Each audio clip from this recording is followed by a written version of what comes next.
Isso aqui é a apresentação. Só que é um Google Earth, tem esse aqui, ó.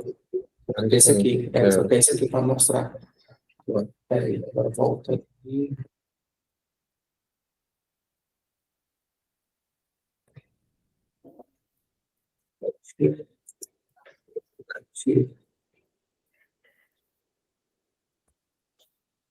Ele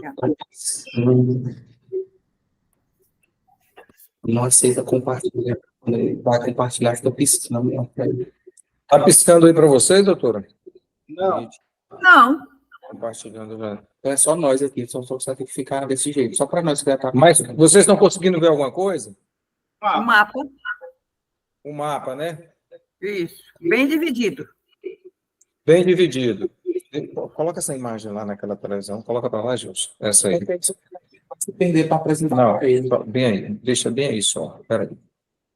Deixa eu só fazer uma coisa. Não, aí só tem que ir lá para aí só tem que ir para lá. Aí vai. Aí só enxerga aqui. Aí só olhar. Por isso que eu falei do carro. Entendi. Vocês estão conseguindo ver isso aí, né, doutora? Sim.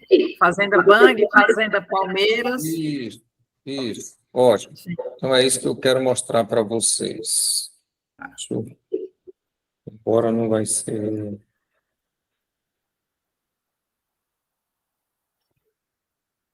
Pronto, doutora. Enquanto aí eu vou. Quando chegar a minha vez, aí a senhora. Tá, beleza, então. Pessoal do CESAF, eu não sei se é gravado, se não é, já posso começar. Ok, doutora. Boa. Tá, obrigada. Boa tarde aos colegas que acabaram de chegar a casa. Sejam bem-vindos. Eu já tive a oportunidade de conhecer os três numa reunião que a gente teve aí, no encontro que a gente teve do júri, né? Do congresso do júri. Eu só não lembro os nomes, só lembro da colega. Carolina? Carol? Carol. Aí um é André e o outro eu esqueci, mas eu sei que é do Amapá. Isso, Danilo, isso. Carol, André e Danilo. Sejam muito bem-vindos ao nosso Tocantins querido. O André já é daqui do Tocantins, né? Isso, grupiense. Grupiense. Enfim, eu fico me questionando por que a doutora Vera me chamou para conversar com vocês, né? Para dar uma aula para os colegas no básico que estão chegando. Falei, porque quem entende de registros públicos não sou eu, quem entende de registro público voltado ao setor de imóveis aqui é Herculano, um grande amigo que a carreira me deu. No período que eu era substituta, promotora substituta em Paraná, Palmeirópolis, a gente teve muitos problemas no registro, na área de registros públicos, principalmente na área de registro de imóveis, e o pouquinho que eu aprendi, onde eu aprendi a caminhar um pouquinho no registro de imóveis, foi Herculano me estendendo as mãos. Então, até hoje, toda vez que eu pego algum processo aqui, que eu tenho que fazer algum parecer, alguma manifestação voltada, registros públicos, registros que envolvem imóveis, uso capião, divisão de área, conflito coletivo pela terra, que há a participação do Ministério Público, eu sempre grito por Herculano. Então, toda vez que eu tenho que conversar com os colegas sobre o assunto, eu tenho a oportunidade de convidá-los, é a segunda vez, eu sempre dando Herculano. Vocês não vão... Sintam-se privilegiados de tê-lo aqui, e eu digo, levem para a vida e se precisar de alguma coisa, gritem comigo. Aí eu dividi a nossa conversa de hoje em duas partes. Eu não vou ficar na teoria, porque a teoria vocês já sabem melhor do que eu, porque estão aí, acabaram de prestar o concurso, passaram, estão nomeados, estão sabendo mais do que a gente. Então, eu vou voltar assim, exatamente para a prática, em duas partes. Registros públicos e atuação do Ministério Público. Primeira parte, eu vou falar sobre o registro civil das pessoas naturais, que mais ocorre aqui na minha comarca, que eu acredito que são os problemas que ocorrem nas comarcas do interior, e a outra parte, que são os registros públicos envolvendo a propriedade, né, imobiliários. Bom, com relação à parte que eu vou falar, que eu vou compartilhar com vocês, eu vou pegar os processos e colocar para vocês as situações que eu vivencio aqui no dia a dia. São casos, assim, curiosos, que acontecem mesmo em Cristalândia, porque Cristalândia é uma comarca diferenciada. Acontecem coisas aqui que a gente duvida muito que aconteçam por aí no mundo afora, mas Cristalândia acontece. Por exemplo, Eu peguei um processo que eu até compartilhei com a outra turma. No dia que eu conversei com eles, eu ia fazer audiência no outro dia, que era uma ação de anulação do ato de nascimento. O que aconteceu? Segundo a petição inicial dela, ela teria nascido no Maranhão, de uma família muito humilde, que consta na inicial.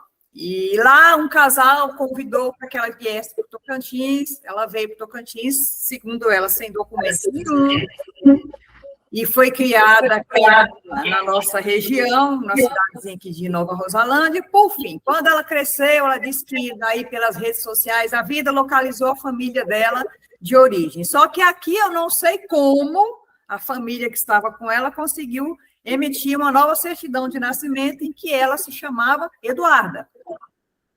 E aí, com essas buscas depois de adulta, ela descobriu que o nome dela era Francineude. Então, ela entrou com uma anulação de registro civil, da Eduarda, e queria voltar a se chamar Francineude, né? Que já tinha tido contato com a família, que o pai já tinha falecido, mas que a mãe estava viva, e, enfim, que os pais que a mãe não tinha condições de vir até o Tocantins para fazer, eu pedi para ver se realmente era filho, e nem ela tinha condições de ir até o Maranhão. Tudo por escrito, na petição. Só que aí eu fiz a audição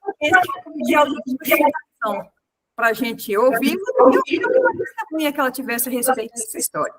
Aí, vocês sabem o que a gente descobriu na audiência de justificação. Por isso, a importância de retificação de nome, retificação de registro civil, retificação de registro de nascimento, óbito extemporâneo, dado, os supostos certidão de nascimento depois que a criança já tem 12 anos de idade, a importância da audiência de justificação.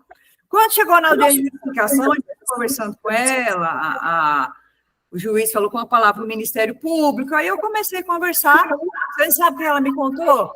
Que nem o advogado sabia, segundo ele, que ela já tinha contato com a família, que ela nunca tinha entendido porque a mãe dela nunca tinha contado que aquele senhor que ela achava que era o pai não era o pai dela, mesmo biológico, então não ia tentar fazer o DNA porque ia dar negativo.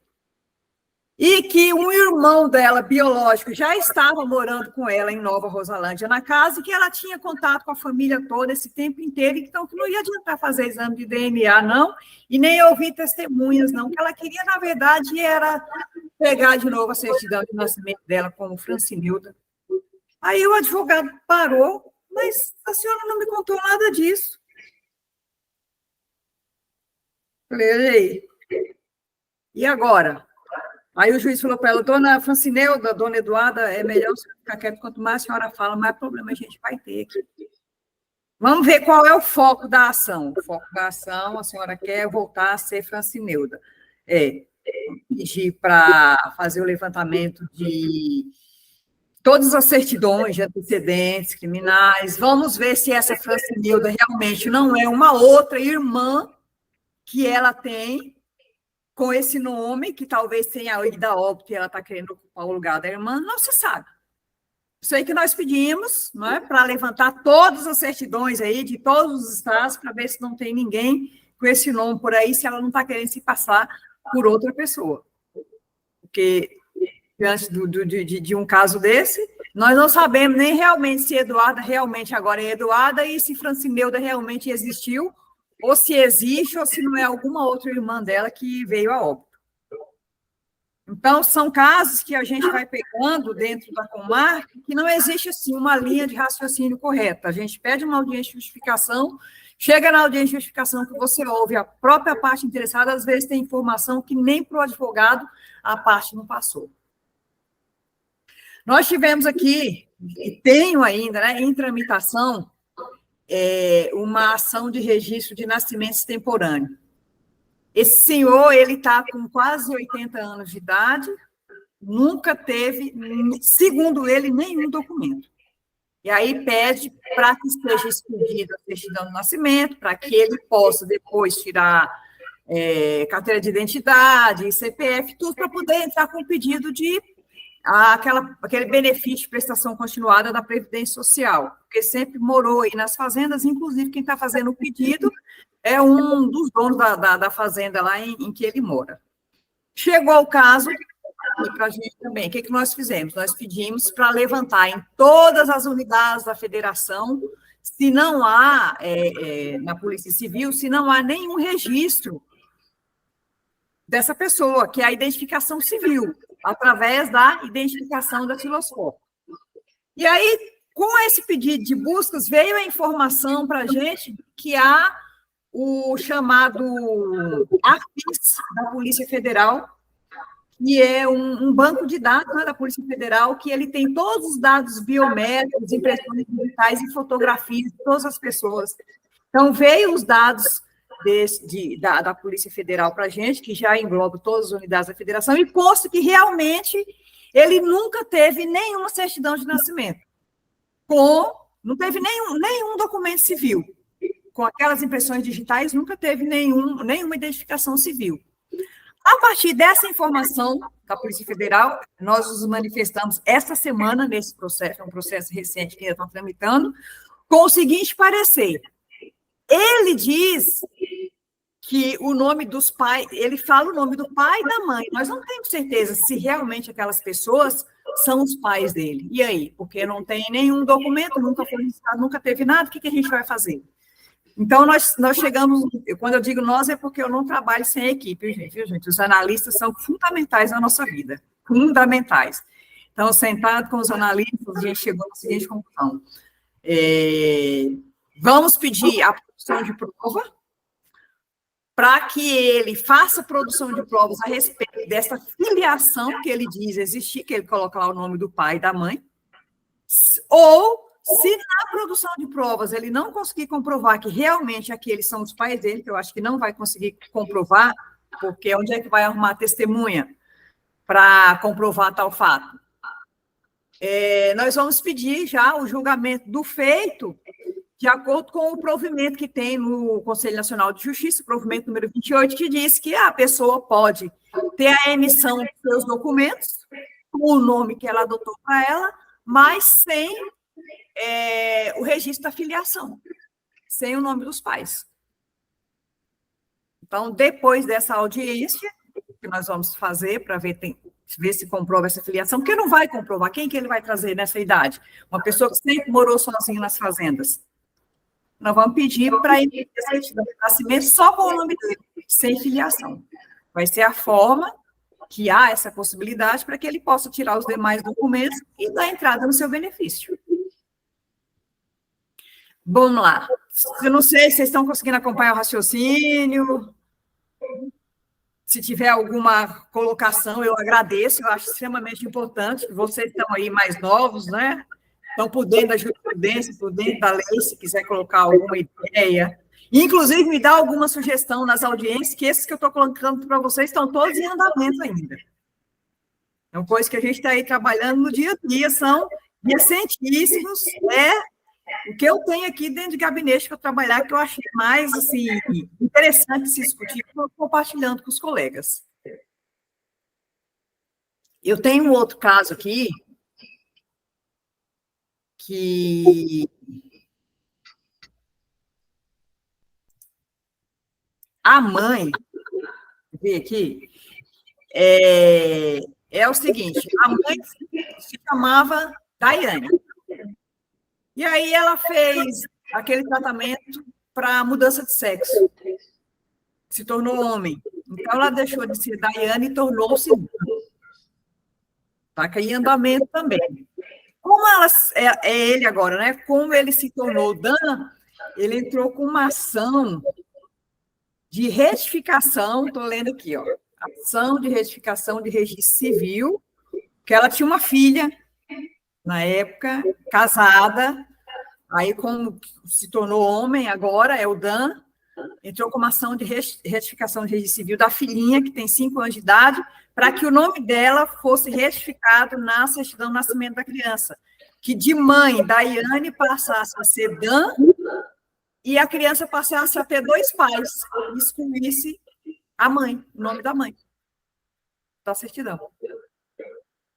veio para a gente também registros públicos, o Ministério Público atua mais ainda nesse caso, porque tem interesse de incapaz a criança de 5 anos de idade.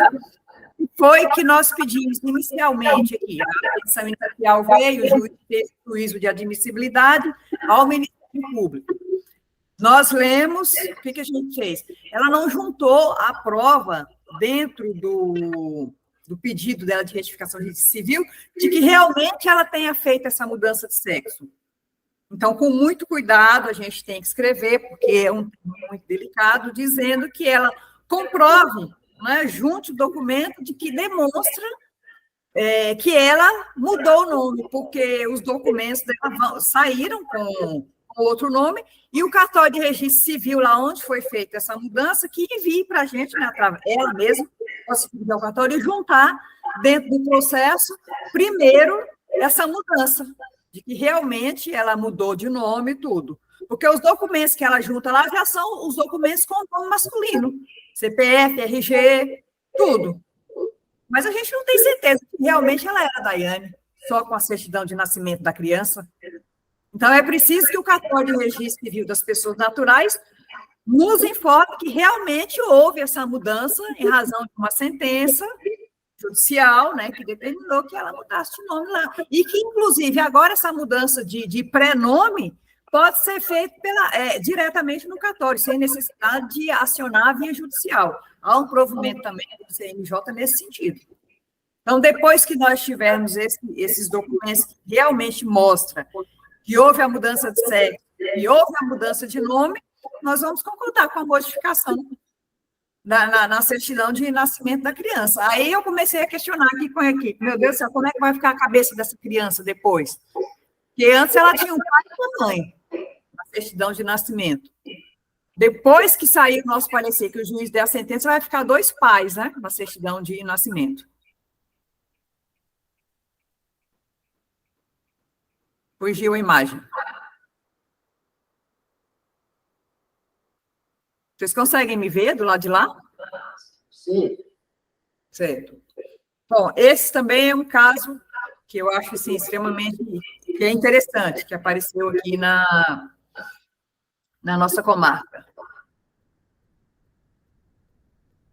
Tem um outro caso aqui também, que a senhora pediu a retificação do nome dela da seguinte forma: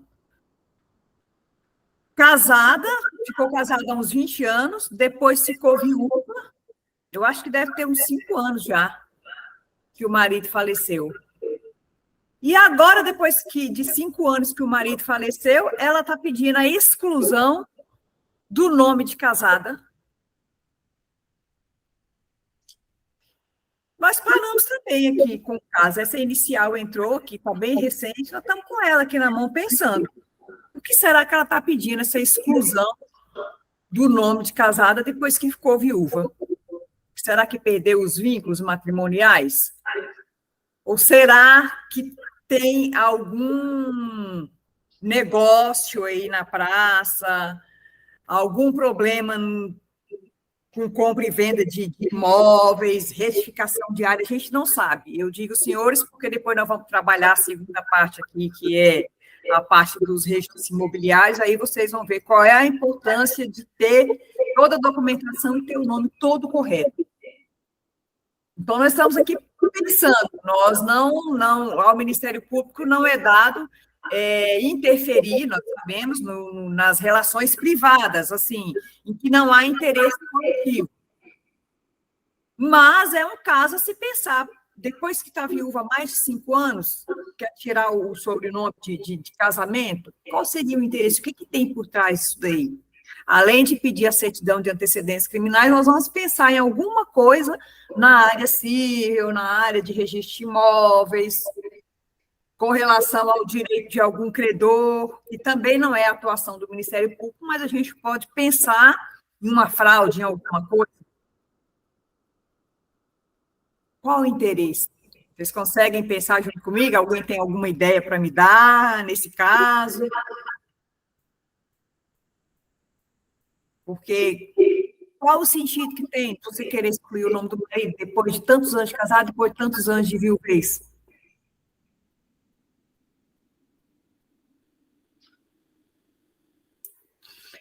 E no mesmo sentido, tem outro aqui tramitando também, que a esposa pede a retificação do registro civil de casamento para excluir o sobrenome de casada na constância do casamento. Não vejo, assim, maiores problemas, mas qual será a razão de pedir isso daí? E aí, nesse caso aqui, em preliminar, nós vamos pedir para que nos entregue, para que seja apresentado dentro do processo, como pedido preliminar nosso, que se junte a certidão de antecedentes. Civil, criminal, Polícia Federal, aquelas que a gente junta quando a gente vai tomar posse em concurso público para saber o que é que está acontecendo.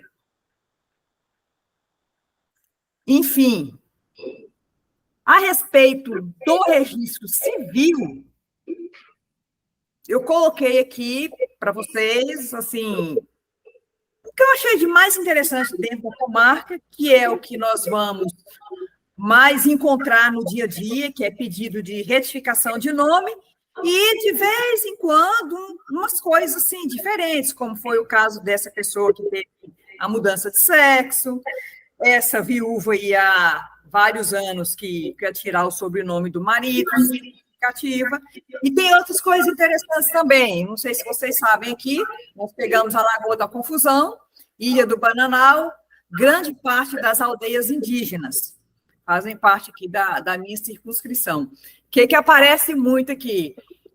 As pessoas querendo adotar sobrenomes indígenas. Aí me aparece aqui com uma declaração da FUNAI, do processo, porque agora é assim, né? De acordo com o censo, é como você se sente, de acordo com a etnia, você se declara, né?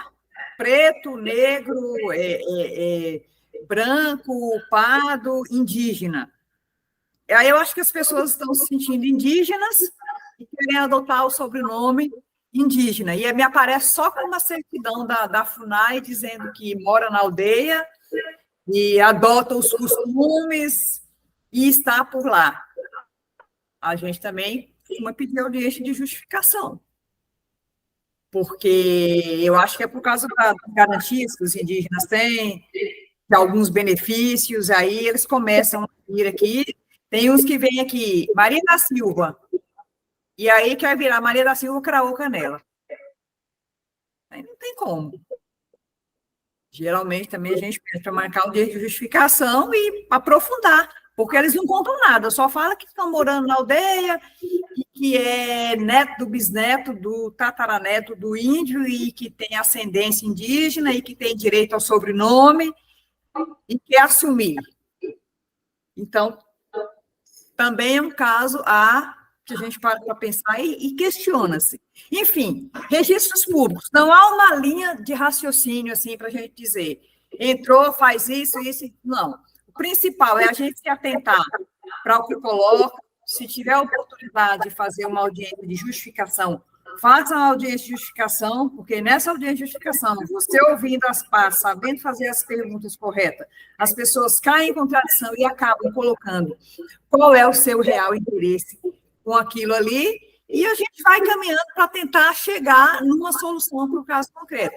Digo aos senhores que a maioria dos pareceres que a gente faz, pelo menos nós fazemos aqui na nossa comarca, é contrário, pelo não conhecimento dos pedidos, e geralmente é bem fundamentado, claro, com jurisprudência, o juiz acata os pareceres do e os pedidos são julgados improcedentes, porque são coisas assim que realmente não dá para que a gente concorde. Porque se a gente concorda com mudança de nome, com exclusão de sobrenome, com acrescento de sobrenome, reconhece uma filiação daqui, e vai seguir nesses casos que eu dou aqui para os senhores, é uma outra pessoa que aparece. Mudou o nome, é uma outra pessoa, e a gente não sabe qual é o interesse, o que é que tem por trás disso daí. Então, o registro público não é brincadeira. O que eu achei de interessante na parte de registro civil das pessoas naturais para compartilhar com os colegas era isso. Vamos passar agora para a parte de registro de imóveis, que é extremamente interessante, que eu tive, agora deu uma diminuída aqui na comarca, mas a gente teve um caso aqui extremamente interessante, que foi do, não vou dizer, senhores, outras cidades que foi, mas nós tivemos um caso seríssimo de fraude em escrituras, né, de imóveis. Como é que era o caso? Daqui a pouco eu já passo a palavra para o Herculano, que é o expert no assunto de registro de imóveis. O casal era o tabelião, e o oficial maior é a suboficial do cartório de registro de imóveis. Acho que é esse mesmo termo correto, né, Herculano? Em suma, o que eles faziam? Eles emitiam, por exemplo, fazendas, porque a nossa região são fazendas bilionárias, né? Emitia o documento da fazenda, passava no nome do filho deles, documentos falsificados, viu, pessoal? Quer dizer, falsidade ideológica, né? Porque os selos, as folhas que saíram, todas originais, mas o que constava nesses documentos e que eram falsificados, que colocava fazendo no nome do filho deles, esse filho, de posse desse documento, vendia essa fazenda para as pessoas que vinham de fora, 5, 6 compradores para a mesma fazenda com esse documento falsificado. Enfim, a coisa explodiu. Foram diversas ações civis públicas aqui, porque aí os proprietários chegavam para assumir a propriedade, a posse do imóvel, e quando chegava lá já tinha outro. E aí ia chegando outro, 5, 6 proprietários da mesma fazenda. E, por fim, chegava realmente o proprietário da fazenda, que é quem tinha escritura pública, a matrícula, com todos os impostos recolhidos e tudo em nome dele. Fazendas enormes, milhões envolvidos por aí. E o vendedor, que era o filho do casal, que era os Herculanos, que a gente não pode falar dono de cartório, não, porque ninguém é dono de nada, afinal de contas, a gente ainda continua falando o dono do cartório, né?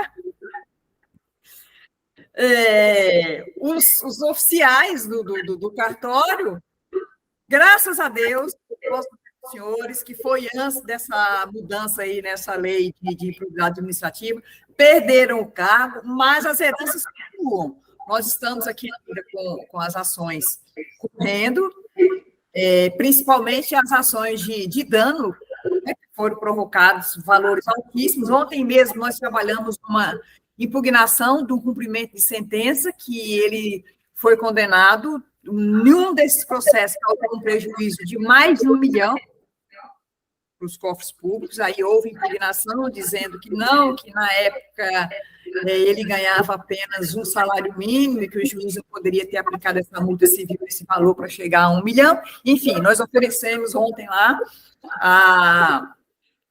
a réplica, a impugnação dele a respeito do cumprimento de sentença. Nós já estamos executando aí esse valor de mais de 1 milhão. Não sei de onde é que a gente vai tirar, porque acho que eles perderam tudo. Sabe aquela história do que vem da lama, volta para a lama? Pois é.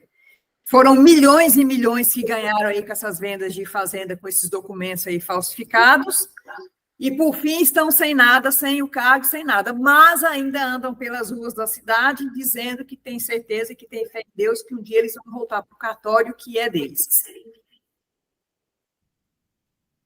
Partindo desse esforço, agora nesse caso aí, eu tive uma sentença que foi reformada, que foi o seguinte: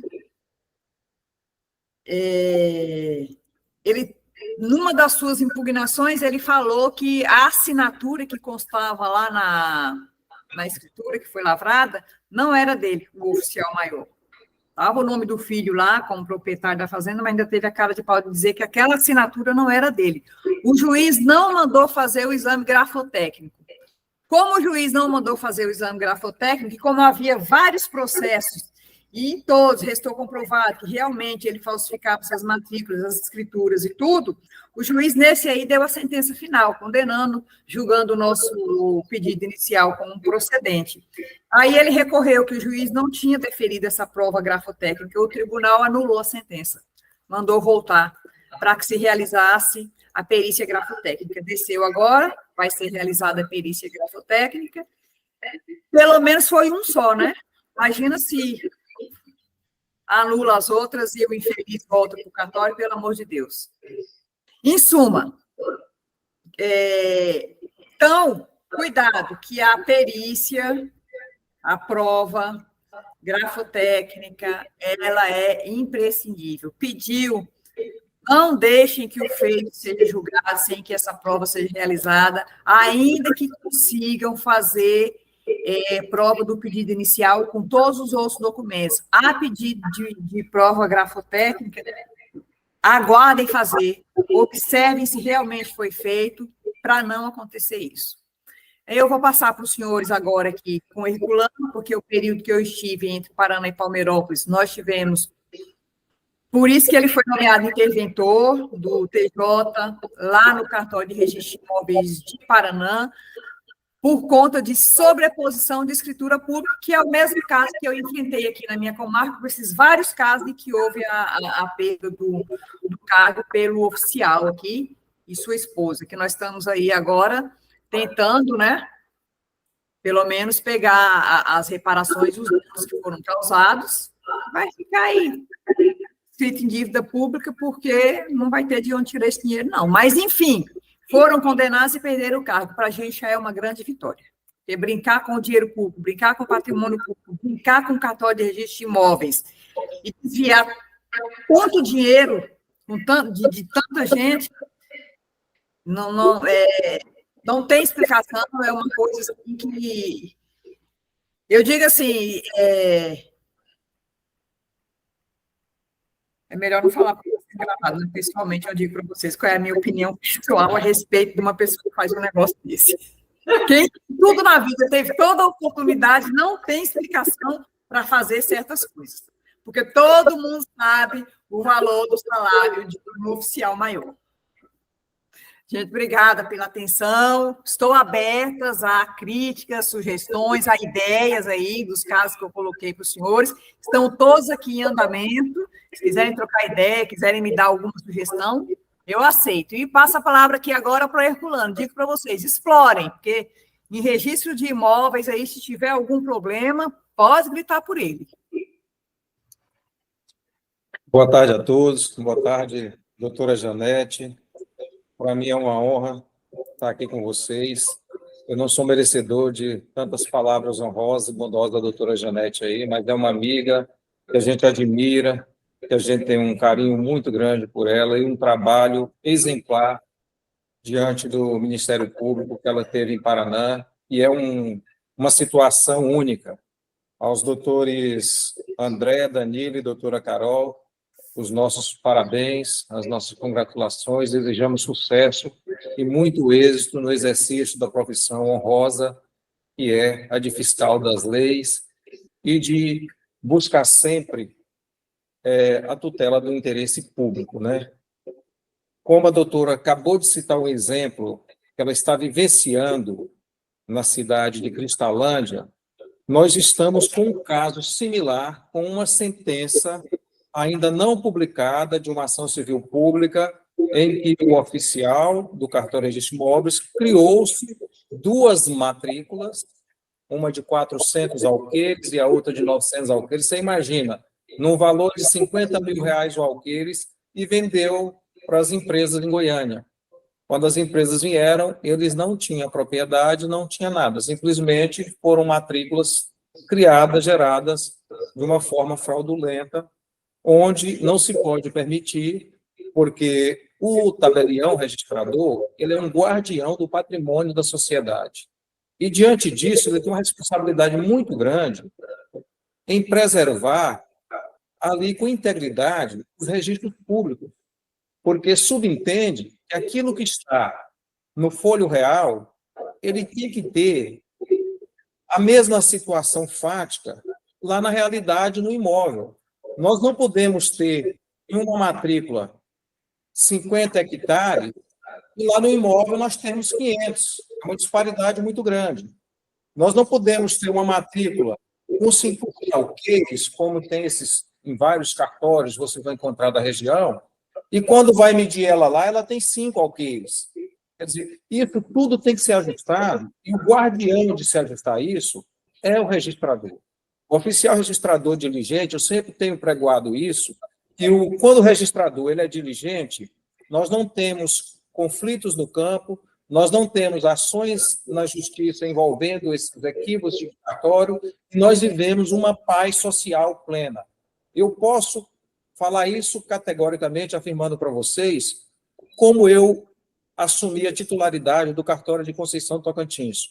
Uma região conflituosa, tivemos vários assassinatos, muitos litígios de terra, fui ameaçado de morte por um bom período, estive afastado do cartório também com medo, né, porque nós somos seres humanos e a gente tem que preservar a nossa vida.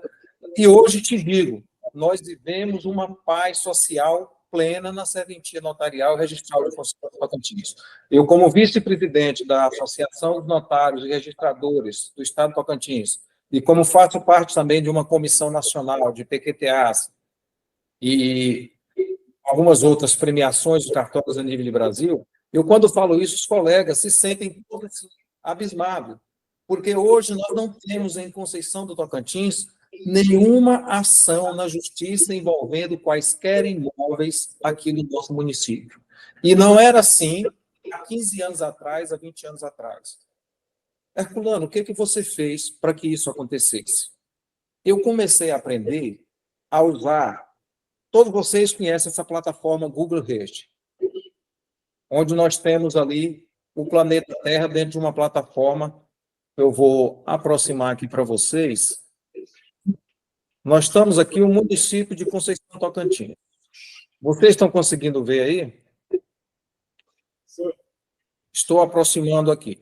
Eu vou mostrar para vocês só uma coisa, que esse trabalho, isso todo cartorário pode e deve fazer isso. Isso auxilia o Ministério Público, isso auxilia o Poder Judiciário, isso dá uma segurança jurídica total, porque o artigo 1º da Lei 8935 prevê autenticidade, segurança jurídica e publicidade. A Lei 6.015, da mesma forma, prevê isso. Mas como nós podemos dar segurança jurídica, porque o fim princípio do direito é a segurança jurídica e a paz social.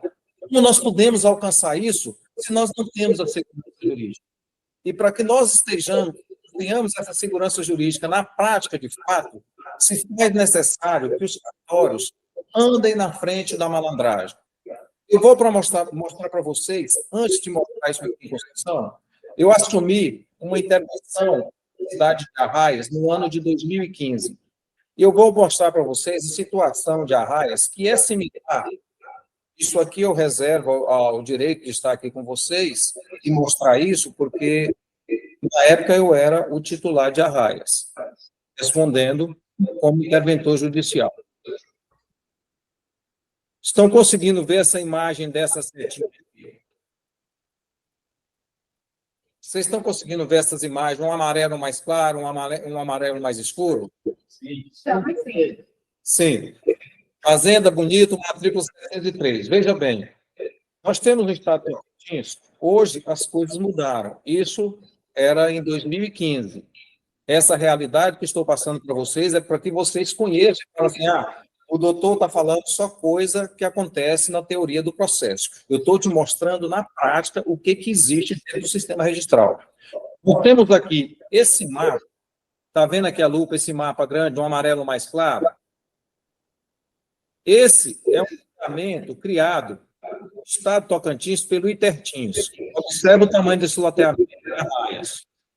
Ao se criar esse loteamento, o estado de Tocantins tem que fazer um levantamento de todas as matrículas existentes sobre essa região, para que esses proprietários, ao optarem a origem dos seus títulos, uma origem pública com título do Estado, esses tipos sejam renunciados para que essa terra torne uma terra de ninguém, uma terra que se volta para o Estado pode promover, assim, sua regularização fundiária, desde que não ultrapasse o CPF ou CNPJ 2.500 hectares, porque senão haveria necessidade de ter uma aprovação do Congresso Nacional. Uhum. Então, o Estado, ao assumir a intervenção, eu constatei, nesse registro desse loteamento, várias sobreposições, que foram todas elas levadas ao conhecimento do magistrado corregedor na época.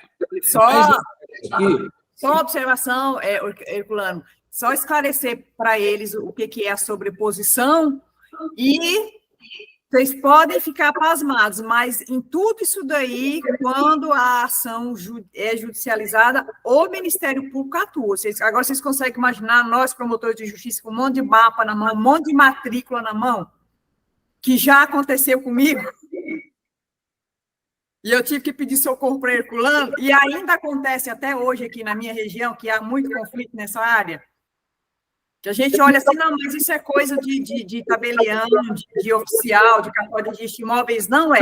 Registros públicos, escritura pública, matrícula pública, a atuação do Ministério Público, principalmente quando há sobreposição de matrículas, que é o que Herculano vai continuar falando. Desculpa, Herculano. Perfeito, doutora. Vejamos aqui. Eu estava falando do loteamento que foi arrecadado essa área pelo Intertins, que é o órgão que deve proceder à regularização fundiária das áreas do Estado. Isso em 2015. Não estou aqui dizendo nada sobre esse órgão recentemente, que é muito bem representado. Eles realmente têm hoje uma conduta muito diferente dessa conduta dessa época. Veja bem, isso aqui nós temos dentro do sistema registral. Esse de preto aqui é uma propriedade.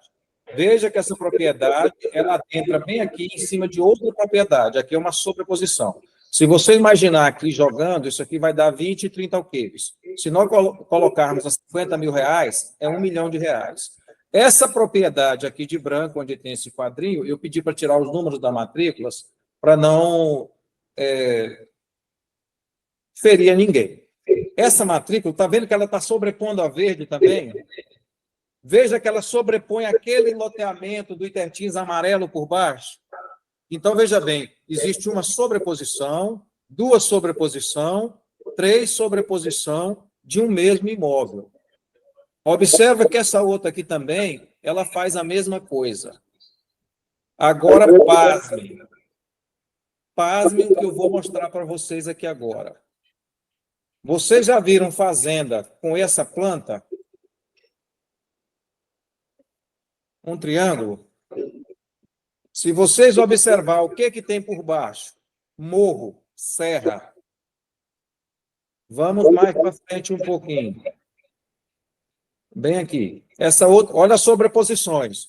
Tudo isso está no nosso sistema registral, o cartório transacionando, pessoas comprando, pessoas vendendo, bancos, instituições financeiras emprestando altos valores, não se sabe se é com aquiescência de diretor, de gerente, de alguma coisa, se não tem esse conhecimento. Agora, veja nós, um simples mortal, um simples cartorário, para barrar toda essa estrutura criminosa. Se nós não tivermos um apoio de promotores, de juízes realmente comprometidos com a verdade e de fazer a coisa correta, é muito difícil. A gente corre um risco muito grande. Graças a Deus, onde eu tenho trabalhado, eu tenho tido esse apoio, eu tenho tido esse relacionamento com o Ministério Público e com os juízes corregedores e com a Corregedoria. E graças a Deus, a ministra Maria Tereza, doutora Janete, nós tivemos uma denúncia de 2 advogados no CNJ, e aí o doutor Marcos preocupou, a pagadora Delvina também ficou um pouco preocupada, eu falei, olha, é Deus nos honrando. Quando nós fizemos a defesa, levamos para a ministra Maria Tereza e depois colocamos a situação do caso concreto dos denunciantes, nossa, ela ficou encantada com a forma e nos convocou para nos conhecer e a gente apresentar o que a gente tem feito, porque é uma coisa única no país. Depois eu vou apresentar. Isso que vocês estão vendo aqui, doutores, com relação a arraias que eu estou mostrando para vocês, muito pior eu encontrei em Paraná, viu? Muito pior. Muito pior. Então, vou mostrar uma coisa aqui para vocês, que também, vocês podem estar bem aí, a doutora Janete pode estar com uma matrícula, com um imóvel dentro de um processo, uma matrícula dizendo que é em Cristalândia. Se vocês pedirem o KML dessa propriedade, ela pode estar em Araguaína. Herculano, como você diz isso? Nós temos um processo, se não me engano, deve estar aí na Procuradoria mesmo, de um título do Estado emitido, não sei se foi no ano de 1992 ou 94, onde o seu registro encontra na cidade de Paraná. Os pretensos proprietários se avocavam dizendo que a propriedade X, que hoje pertence a uma dupla de cantores famosos, eram deles. Quando eu assumi o cartório, eu pedi o KML, eles não me dão.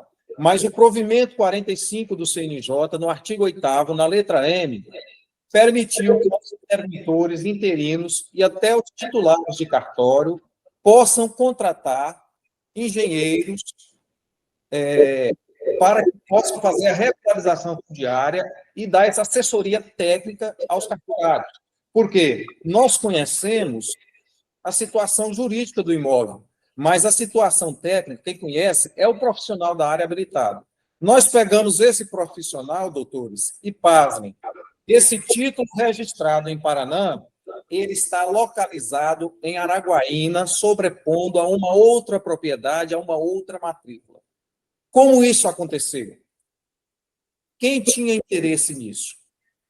Então, veja bem, esse título, essa matrícula foi bloqueada imediatamente pelo 214, parágrafo 3º, o magistrado, eu não sei se foi a pedido, a Janete chegou a atuar nesse processo, ou se ainda ficou só na seara da jurisdição voluntária, e agora que vai para as instruções de apuração de responsabilidade, mas ainda tenho esse título lá na matrícula, estão simplesmente bloqueada, porque o Intertins pediu já, o atual presidente do Intertins, o doutor Robson, pediu, está na Procuradoria, para o cancelamento desses títulos, porque são títulos fraudados, pasmem maiores ainda, maior absurdo.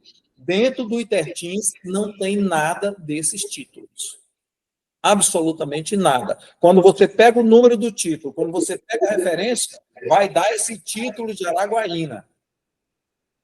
O memorial é o mesmo tudo, só que registrado em Paraná, município de Paraná, outra coisa. Então, esse é um. Aconteceu comigo isso também em Arraias, e dentro de um processo judicial, como bem atentou a doutora Janete, vocês podem ficar atentos.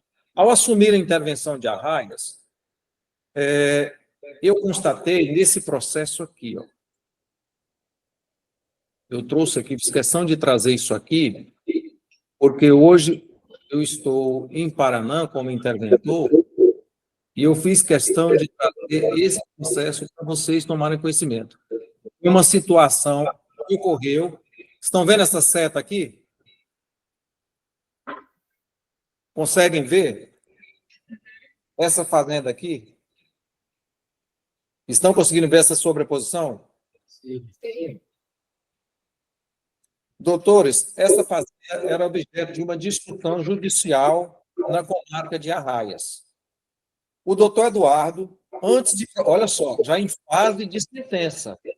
Antes de proferir a decisão, eu tinha assumido a intervenção, ele veio falar comigo.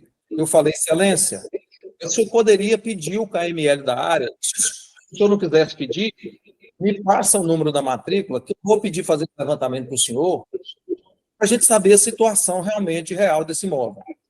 Ele falou, não, Herculano, vou te passar agora. Abriu o processo, me passou a matrícula. Eu pedi para o meu técnico fazer a planta digital. Ao fazer a planta digital, esse imóvel estava totalmente no município de Paraná.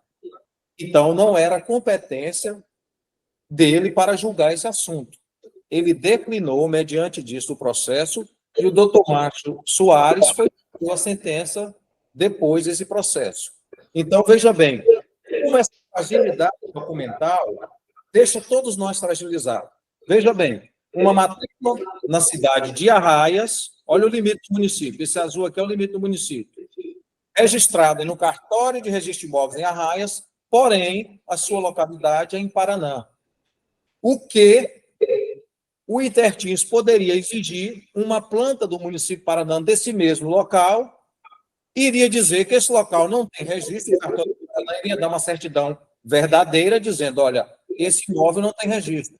Iria se criar um título falso em cima dessa outra propriedade que estava localizada em outro município. Daí, então, que eu chamo a atenção, e nós devemos ter, logo nesses próximos 6 meses a um ano, um normativo exigindo que todos os cartórios passem a adotar esse tipo de procedimento. Porque com esse procedimento, você pacifica a situação, você conhece a realidade fática da situação e você começa a frear esse crime de documentação falsa, esse crime de sobreposição de área, esse crime de grilagem de terra. Então, você começa a dar esse freio através do próprio cartório. Se o cartório frear, não vai ter problema no Ministério Público, não vai ter problema na delegacia de polícia, não vai ter problema no fórum, não vai ter problema na corregedoria e nem no CNJ. O freio principal começa por aqui. Vou fazer uma mostra. Eu agora, há 8 meses, assumi a interinidade. O CNJ determinou em 30 dias que se fosse assumir Dianópolis. E nós assumimos Dianópolis.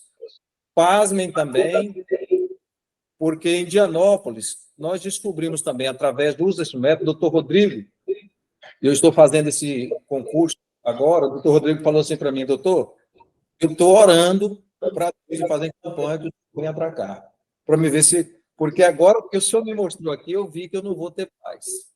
Deixa eu mostrar para vocês aqui Dianópolis, só no primeiro processo que nós pegamos aqui. Isso aqui é a raiz de Dianópolis, está aqui.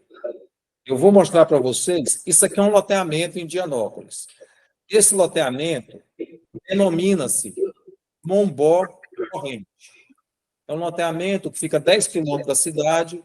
Eu vou mostrar para vocês aqui o que aconteceu nesse loteamento.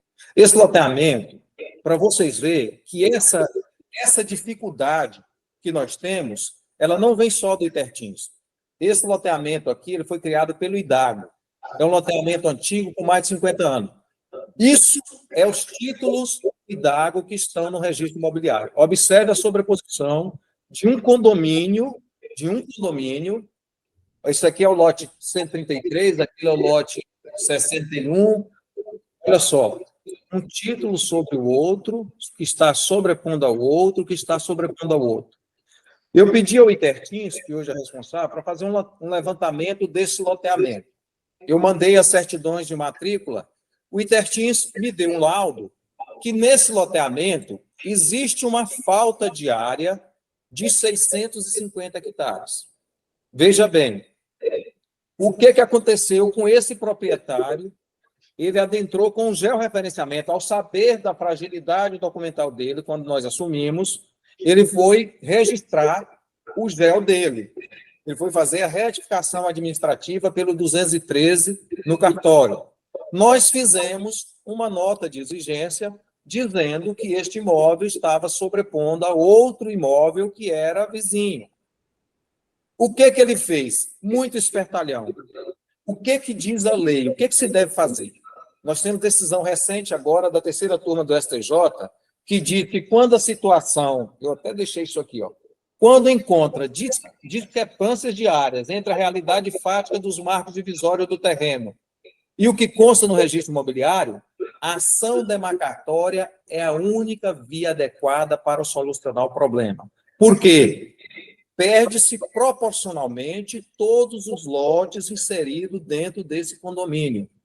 O espertalhão entrou com uma ação de uso capião, dizendo que ele ocupava aquilo, que ele ocupava... Veja bem, a área dele é para ficar perfeita. A do vizinho, que tinha 500 hectares, é para ter 30. A dele, que tinha 300, é para ter os 300. O gel dele deu 300 e pouco, até cresceu. Quer dizer, não tem cabimento isso. Eu levei o conhecimento, existe uma ação em curso lá, de ação de uso capião, levei o conhecimento do magistrado, e o magistrado, graças a Deus, é um homem de Deus, um homem sereno, ele pensa da mesma forma que nós.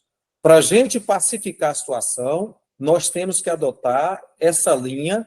Olha, se há uma irregularidade de uma situação fática com a realidade registral, nós devemos fazer uma ação demarcatória desse loteamento, porque onde todos perdem proporcionalmente, existe a paz social. Se um só ganhar, se a gente entrar nessa fantasiosa aventura desses advogados, desse uso capião, dessa suposta que eu tenho, porque meu documento é dessa área, eu tenho... Olha, se é um loteamento, todos os títulos foram registrados em 74. E de lá para cá, ninguém se conhecia isso. Por quê? As medidas eram precárias, o uso dos métodos era precário. Hoje é que nós temos o georreferenciamento, que é a retificação administrativa, onde os são mais precisos. O índice de erro é muito pouco. Então, você começa a descobrir essas coisas antigas quando você pega uma pessoa diligente à frente de uma serventia registrada e começa a adotar essa tecnologia em favor da justiça e da sociedade. E aí você começa a apresentar o que realmente o sistema registral nacional ele tem que dar para a sociedade, que é uma autenticidade da realidade existente, não só em loco, mas também dentro do registro imobiliário. Porque nós temos um município no estado de Tocantins que tem maior número de hectares registrados do que a própria área do município. Isso não pode perdurar. Nós temos que enfrentar. Infelizmente, muitos colegas não têm essa coragem e essa vontade. Por quê? Isso não dá dinheiro, doutores. Isso dá problema. Isso paralisa o cartório. Se vocês observarem, a receita dos cartórios, onde eu assumo, os cartórios estão faturando aí na faixa de 200 mil, 250 mil, 160 mil. Quando eu chego, o cartório passa a faturar 30 mil por mês. A primeira coisa, eu recebo o telefonema da corregedoria. Doutor, como é que o senhor vai receber? Como é que vai pagar? Eu falo, calma, vai chegar o momento. E eu passo nesse período aí, tentando pagar funcionário sem receber, sem fazer nada. 6, 7, 8 meses. Aí o pessoal começa a entender a necessidade dessa regularização, o pessoal começa a comprar essa ideia, que o certo não dá errado, e o errado jamais vai dar certo, e aí começa o cartório a alavancar. Quando eu cheguei a assumir Paraná, eu mostrei para vocês arraias. Eu vou mostrar para Paraná hoje a situação de Paraná, como está sendo hoje Paraná. Uma cidade com vários edifícios e que, de uma forma pacífica, de uma forma sem alarde, a nível estadual, nacional, nós temos conseguido fazer um trabalho de formiguinha. E olha só, eu vou mostrar para vocês uma coisa que o Ministério Público tem interesse, que é a reserva legal de quilombolas. Porque a reserva legal de quilombolas, ela fica entre Paraná e Cavalcante. Vocês estão vendo? Esse lado daqui, onde vocês estão vendo aqui, ó, é Arraias. Está vendo essas matrículas em cima do quilombo? Essas matrículas aqui são propriedades em cima do quilombo. Se eu aproximar e tirar aqui a cor, vocês vão ver que embaixo não tem nada, só tem a área. Então, vocês veem que foram documentos ali de uma forma feita só virtualmente, registrado, criados numa matrícula para tirar dinheiro. E isso aí nós pedimos também, nós não deixamos ir para frente em 2015. Ao assumir Paraná, eu não sei se a doutora Janete lembra, tinha um problema de um título do Estado sobrepondo a área do quilombo. Lembro. A senhora lembra, doutora? Lembro. E logo assim a senhora estava lá também. Esse título... Eu acho que só falando, os colegas talvez estão achando que é fantasia o que Herculano está falando aqui, mas eu digo para os senhores que não foi à toa que me chamaram para vir trocar essa ideia com vocês, que ninguém sabe mais que ninguém aqui. Nós estamos passando aqui para os senhores exatamente o meu dia a dia, o que nós vivemos aqui, o que Herculano vive, o que eu vivo enquanto Ministério Público. E digo para os senhores, sei, domino o assunto? Não, ainda bem que tem Herculano aí para me estender a mão. Volta e meia, estou gritando, Herculano, socorre. Porque, assim, é um negócio que me parece que parece totalmente alheio à nossa atuação, mas faz parte da nossa atuação porque é o registro público. Isso é verdade. Nesse canto aqui, ó, aqui nós tínhamos um título do Estado emitido para registro. Pegava essa parte aqui do quilombo aqui todo, ó, e chegava-se até esse canto aqui, ó. Observa que não tem nada. Nós não registramos, nós fizemos a nota devolutiva, informamos o magistrado corregedor, eles não mais voltaram. Porque uma coisa que eu aprendi durante esse... Desculpem. O pessoal que faz essas fraudes, se vocês, o Ministério Público, começa a pedir documento, eles vão abandonar o crime, vão deixar ali, prescrever, vão deixar tudo, porque eles não têm o que apresentar. A única coisa que eles vão apresentar é pegar o cartorário, fazer denúncia no juiz corregedor, fazer denúncia na corregedoria, tentar fazer uma pressão no cartorário para ver se ele cede, através daquela denúncia, fazer aquele ato errado. Se o cartorário resiste, ele não vai voltar, porque ele não tem os documentos suficientes para dar seguimento ao que ele quer. Porque se foi adotado em Paraná, como o Paraná sumiu todo o acervo registral, queimaram, extraviaram-se. Eu lembro. Essa semana passada, nós encontramos, e na época foi preso pela GAECO e pela Polícia Federal, e dentro desse arquivo nós encontramos um livro queimado, inclusive o doutor Márcio não havia sido promovido. Eu vou levar até o conhecimento da doutora Cibele, que está substituindo, esse livro que está queimado em parte, para vocês verem o que é essa cidade. Então, todos os imóveis hoje precisam ser restaurados, e para ser restaurado tem que ter esse laudo aqui, ó. Ao ter esse laudo, olha aqui, ó, matrícula tal, laudo apto, número do laudo e o ano do laudo e a situação do laudo. Acabou. Esse imóvel está ali, ele ficou aí nessa base. Não mais vamos ter sobreposição de área. Ah, doutor, e aqueles edifícios que tinham em Paraná, que nós tínhamos lá 12 andares, 13 andares? É simples. Se na sentença judicial diz que todos os imóveis, para terem eficácia, os seus registros têm que passar por essa restauração, existe uma série de exigências, dentre elas o georreferenciamento, muitas certidões que é exigido na portaria judicial editada. Essas pessoas que cometem essas fraudes, eles não vão ter essa documentação. Eles não têm a posse do imóvel. O que eles tinham era documentos fraudulentos, virtualmente colocados, assodado dentro de um registro de imóveis com uma matrícula, referendados em financiamentos vultosos, e isso hoje parou diante disso. O que eu enfrento hoje? Meus amigos, eu enfrento denúncias e mais denúncias. Denúncias e mais denúncias. Por fim, a última, olha só como é que é. Aqui o perímetro urbano da cidade. Uma outra atenção que vocês devem ter do curso de processo na mão de vocês. Vocês estão vendo essa linha vermelha?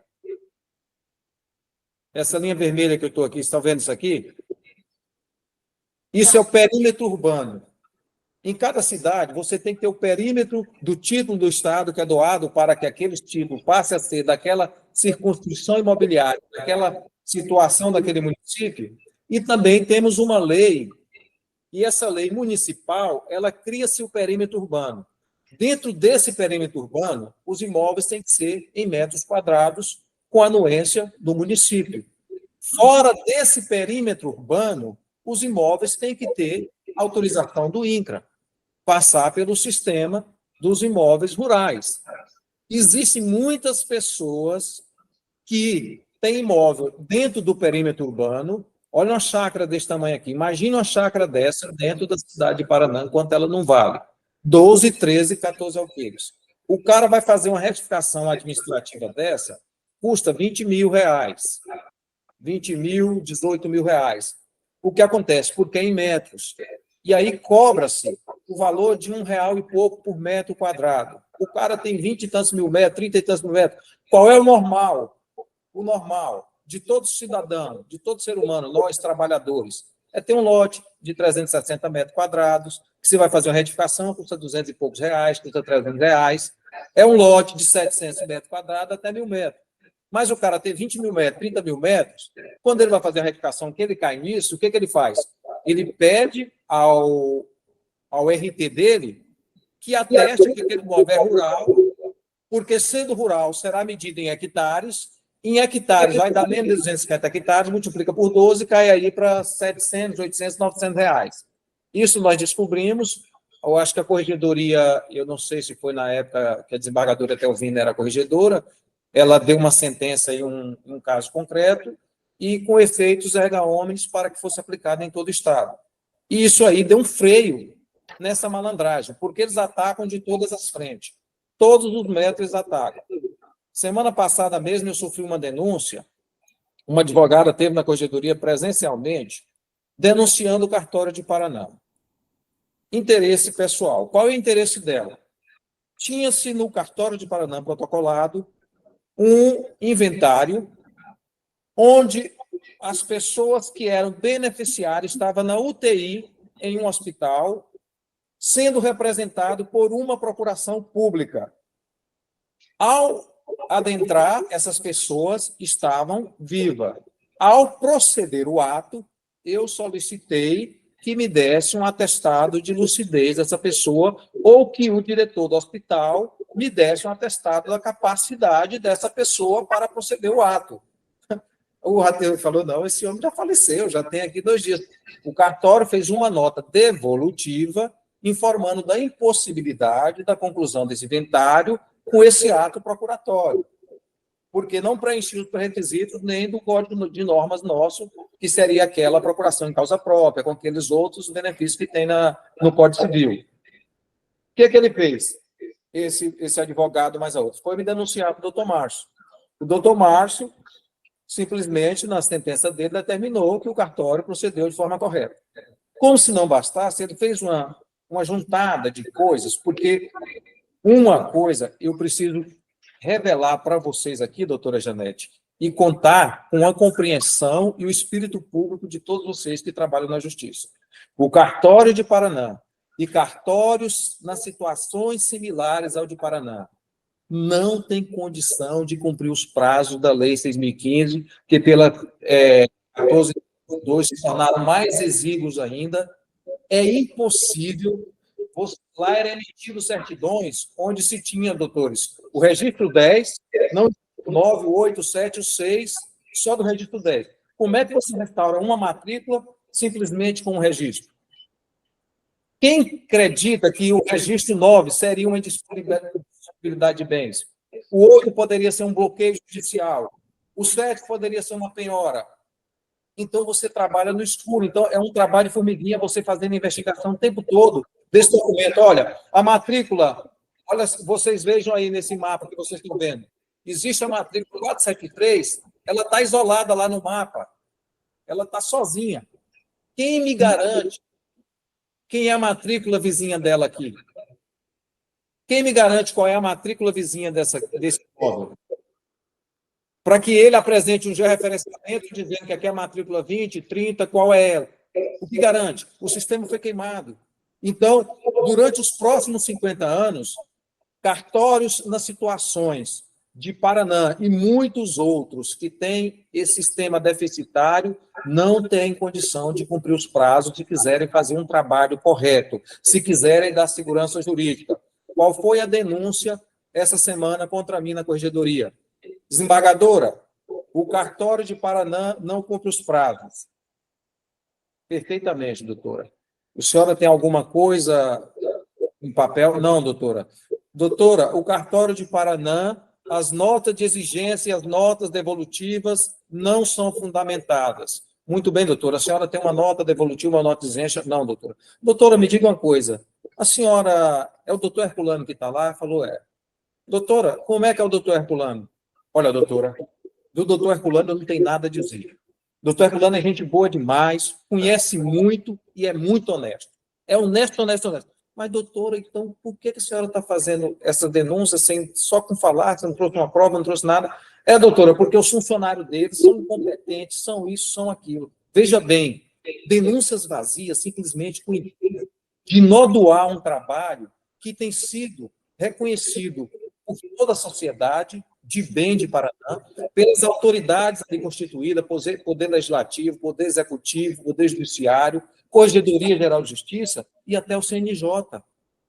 Então, ao invés dessa pessoa nos ombrear conosco para ajudar a nós construirmos um acervo registral para aquela sociedade que foi, não, todo dia ela vem com uma denúncia contra nós. Mas a gente já está orando por ela e Deus vai colocar juízo na cabeça dela, porque a gente tem que orar por aqueles que nos perseguem.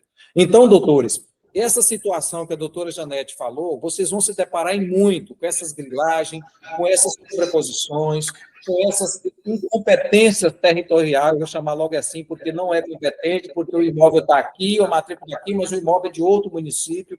Tem que estar atento, porque vocês vão perder tempo, vão perder trabalho, noite de sono, estudando um processo, para dar um parecer em um processo, e vocês podem falar, excelência, esse processo não é de nossa competência. É de outra jurisdição, é de outra comarca. Então, esse trabalho que os cartórios, tendo essa diligência, assim o fazem, ajuda demais a justiça. Acaba com os conflitos.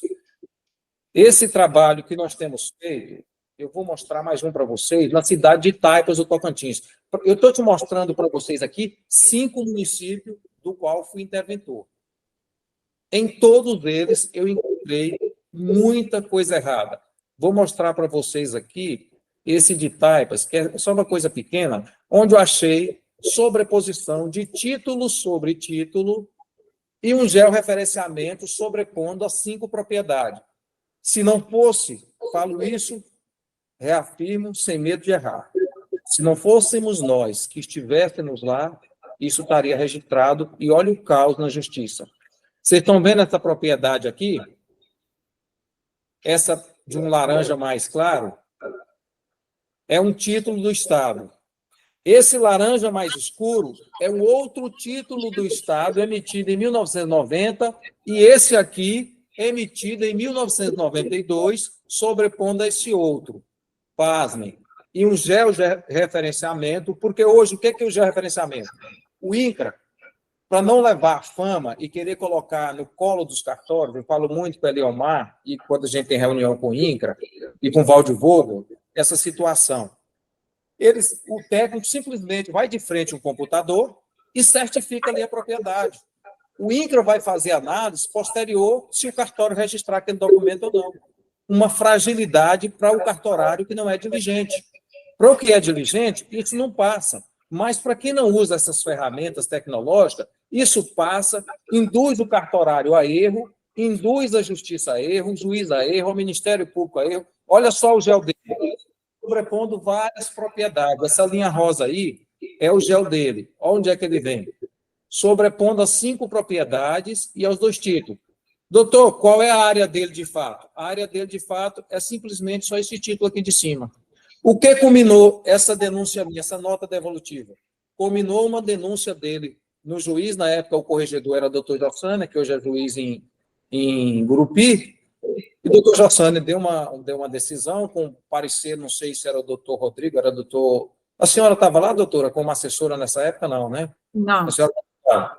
Não estava. Então, isso aí culminou. Depois, com essa denúncia, teve mais uma denúncia na corregedoria.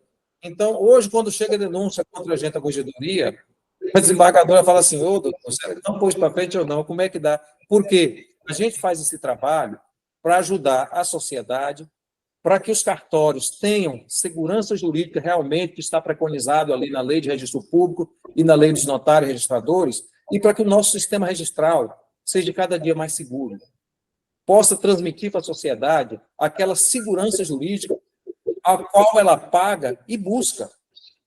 E é função nossa devolver para a sociedade essa segurança. E por isso dessa importância, e eu fico muito grato e parabenizo a doutora Janete e a procuradora-geral e todos aí que estão abraçando isso, essa interligação do Ministério Público com os cartórios, principalmente os cartórios de registro civil, os cartórios de registro de imóveis, onde nasce todas essas fraudes, toda essa fragilidade documental e que coloca todos nós numa situação muito perigosa, porque nós mexemos com isso, com quadrilhas que falsificam documentos. Você imagina a quadrilha que chega com uma escritura feita no Maranhão para registrar imóveis aqui, uma escritura onde se apresentou no cartório uma certidão de uma identidade falsa, uma certidão de nascimento falsa, porém, se você consultar essa certidão e essa identidade, ela vai estar no sistema perfeito com a cara do meliante, do fraudador. Quando você se depara, se você conhece o verdadeiro vendedor, você vê que se trata de uma outra pessoa totalmente estranha àquele que estão se apresentando ali na sua frente, esses documentos. Então, doutores, é um trabalho de formiguinha, é um trabalho que parece fantasioso, parece que não existir, mas que na lida dos senhores, em alguns municípios do nosso estado, vocês vão deparar muito com isso. Fica aqui essa dica para vocês, o uso dessa ferramenta é gratuita.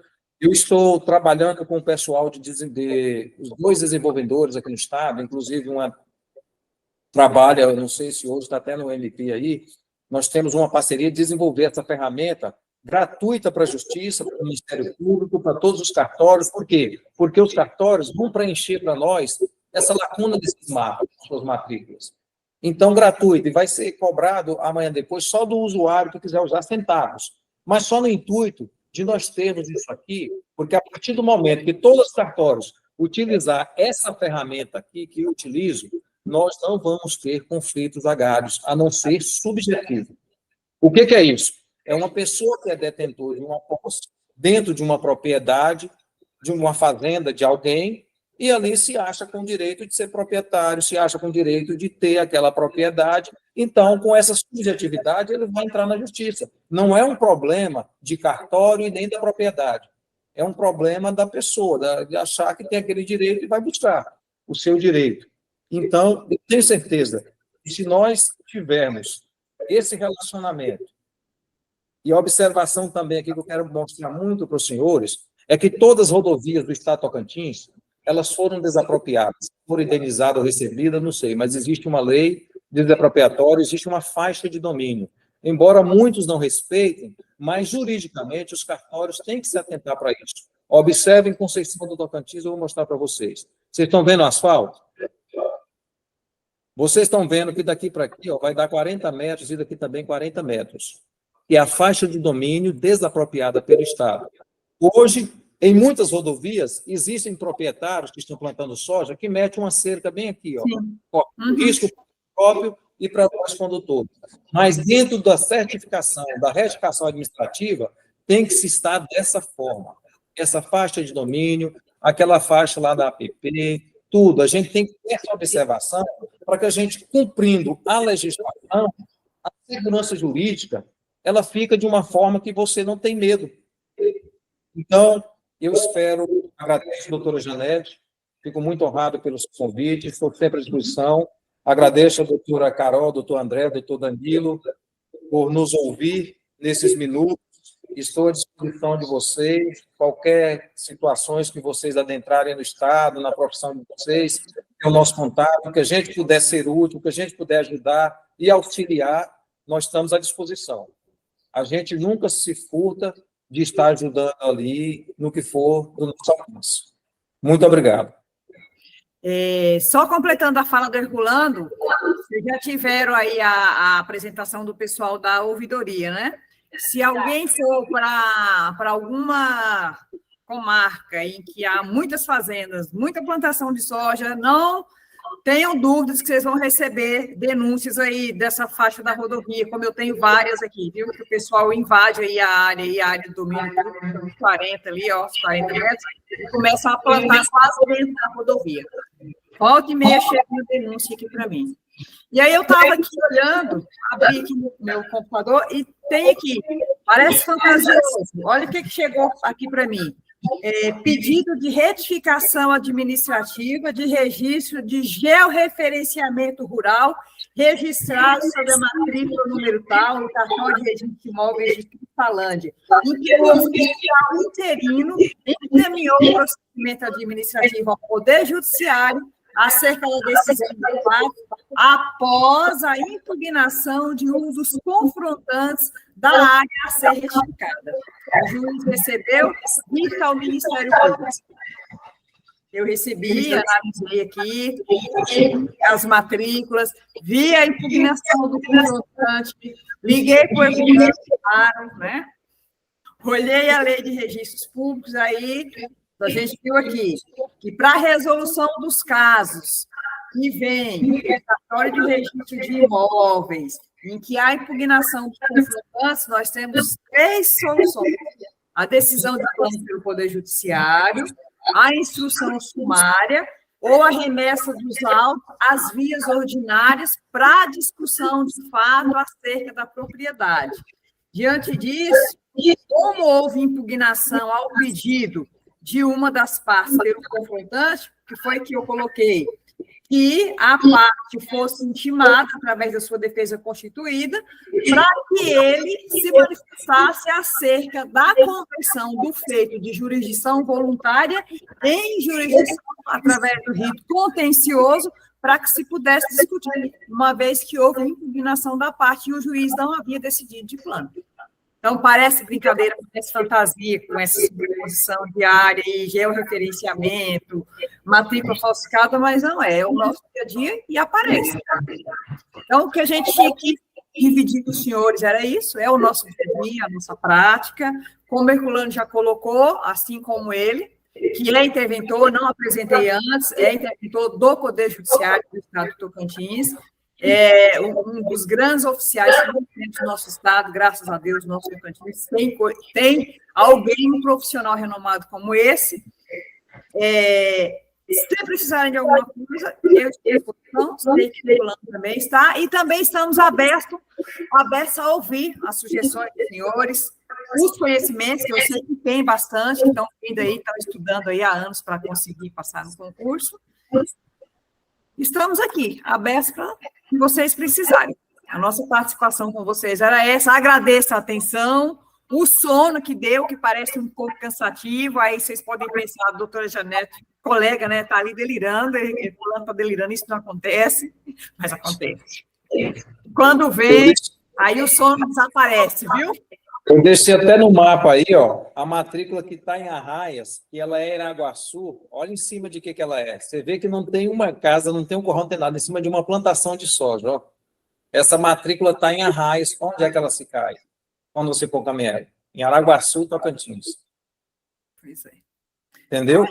E descobriu-se mais tarde, em Arraias, que esse pessoal aqui foram presos por tráfico, por quadrilha de tráfico. Esses bens, eu acho que eles estão sequestrados pela justiça. Então, para vocês verem com o que nós estamos lidando. Se alguém quiser falar alguma coisa, colocar alguma coisa. Não, eu acho que... Assusta um pouco, mas... Não, só agradecer, né? Importantíssimo, foi super esclarecedor. Principalmente porque é um tema que, mesmo a gente, quando está estudando, tem muita dificuldade, né? É um assunto mais teórico, mais chato, então ver um pouco da parte prática disso acho tudo. Só agradecer. É uma realidade, agradeço também. De fato, é uma matéria normalmente acessória na carreira do céu, quando a gente está estudando para concurso.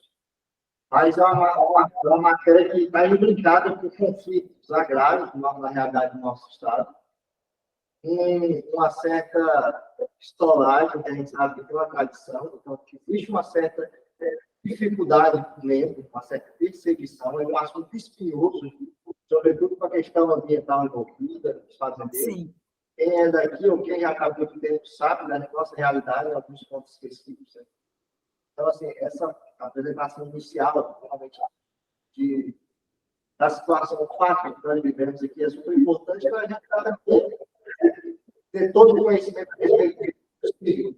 Mas saber dos colegas que são renomes na matéria, e a abertura de possibilidade de comunicação é super importante para a gente, necessariamente nós teremos dúvidas e tentaremos em contato. Por isso, o executivo, a gente agradece a possibilidade. Sempre precisa tirar dúvidas. Isso é muito importante para a gente.